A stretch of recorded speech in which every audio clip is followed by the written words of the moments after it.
Our channel. ఈరోజు సెషన్‌లో మనం combo chart and sparklines గురించి తెలుసుకుందాము. మీ ఫ్రెండ్స్ ఎవరికైనా ఈ సెషన్స్ హెల్ప్ అవుతాయి అనుకుంటే వాళ్ళకి షేర్ చేయండి. Like, share and subscribe.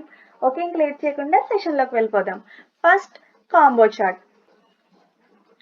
మనకి కాంబో అంటే 2 అని చెప్తాం కదండీ! అంటే ఒక సింగిల్ చార్ట్‌లోనే మనకి combination of 2 different charts is called a combo chart అని చెప్తాం. అంటే ఒక సింగిల్ చార్ట్‌లోనే మనకి 2 డిఫరెంట్ చార్ట్స్ అనేవి వచ్చేస్తాయన్నమాట. అయితే అది ఎలా క్రియేట్ చేసుకోవాలి అనేది చూసేద్దాం చూడండి ఒకసారి. ఫస్ట్ ఏం చేయాలి అంటే మనకి నేను ఇక్కడ marks and Telugu and Hindi marks అని చెప్పేసి తీసుకున్నానండి. ఫస్ట్ మనం డేటా అంతటిని కూడా సెలెక్ట్ చేసి ఇన్సర్ట్ ట్యాబ్‌లోకి వెళ్ళి మనకి ఇక్కడ రికమెండెడ్ చార్ట్స్ అని చెప్పి ఉంది చూడండి, అది క్లిక్ చేయాలండి. రికమెండెడ్ చార్ట్స్ క్లిక్ చేసిన వెంటనే మనకి ఇలా ఓపెన్ అవుతుందండి. Recommended charts and all charts అని చెప్పేసి ఆల్ చార్ట్స్ క్లిక్ చేసి లాస్ట్లో మనకి కాంబో అని కనిపిస్తుంది కదా, అది క్లిక్ చేయాలండి. క్లిక్ చేసి ఇక్కడ చూసారు కదా, మనం తీసుకున్న సిరీస్ నేమ్స్ ఇక్కడ వస్తాయి. తెలుగు అండ్ హిందీ అని ఇక్కడ వచ్చేస్తుంది కదండి. అంటే కస్టమైజ్డ్ కాలం. ఇక్కడ కాలం అనేది కస్టమైజ్ చేసుకోవడానికి అనమాట.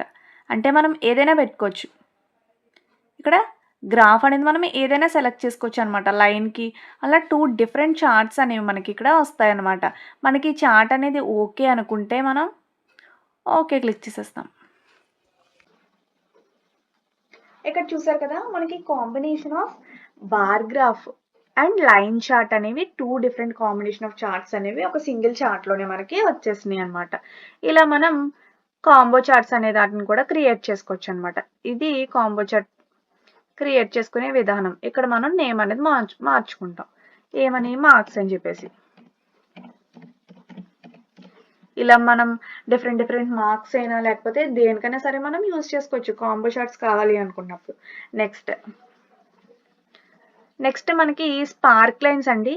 స్పార్క్ లైన్స్ అంటే ఏంటంటే మనకి సెల్ ఉంటుంది కదండి, ఎక్సెల్లో సెల్కి ఒక్కొక్క సెల్కి కూడా మనకి లైన్ చార్ట్ గ్రాఫ్ అనేది రావడాన్ని మనం స్పార్క్ లైన్స్ అంటాము. గ్రాఫ్ అనేది కూడా మనం సింగిల్ సెల్కి అన్ని సెల్లెస్కి కూడా మనకి గ్రాఫ్ అనేది వచ్చేలా మనం క్రియేట్ చేసుకోవచ్చు.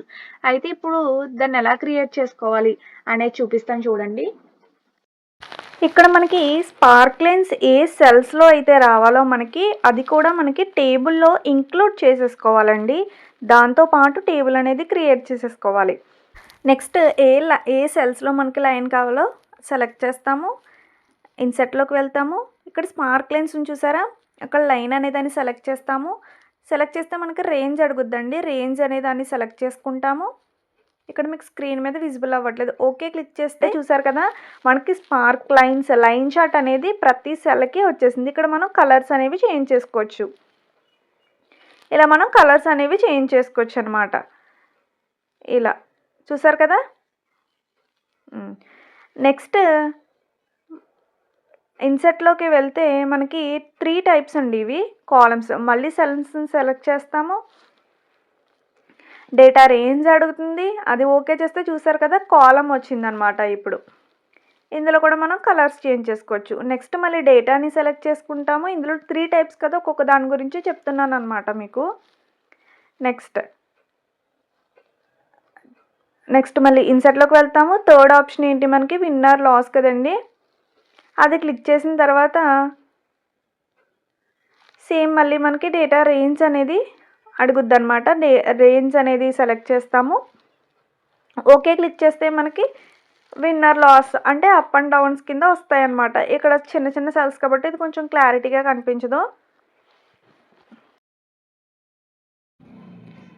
ఇలా మనకి లైన్ కావాలితే లైన్, కాలం కావాలితే కాలం, విన్నర్ లాస్ కావాలితే విన్నర్ లాస్, ఇలా మనం డేటాని ప్రతి సెల్కి కూడా మనకి లైన్ చార్ట్ అనేది వచ్చేలా మనం క్రియేట్ చేసుకోవచ్చు. ఇదండి ఈరోజు session. Thank you for watching. Subscribe.